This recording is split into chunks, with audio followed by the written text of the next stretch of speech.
দেখছেন লতিরাজ কচুর বীজ।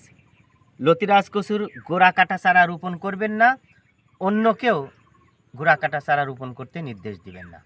কেন জেনে নেই, ভিডিওটি না টেনে ধীরে ধীরে দেখতে থাকুন। আমি মোহাম্মদ আসাদ আলী, প্রভাষক মনোবিজ্ঞান।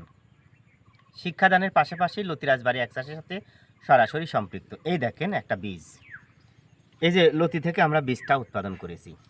এই দেখেন আরেকটি বীজ 1.5 হাত অতিক্রম করে মাথায় চারা গজিয়েছে।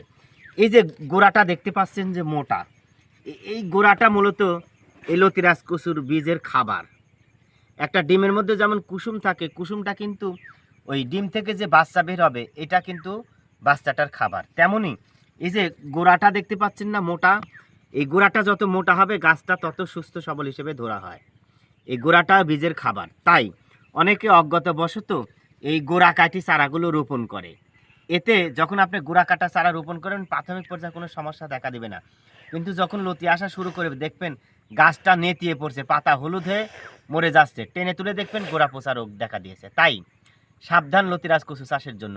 নিজে গোড়া কাটা চারা রোপণ করবেন না, অন্যকে গোড়া কাটা চারা রোপণ করতে দিবেন না। ভালো থাকুন। এই দেখেন, আপনারা চাইলে আমাদের কাছ থেকে এই সুস্থ সবল বীজগুলো সংগ্রহ করতে পারেন। ভালো থাকুন, সুস্থ থাকুন।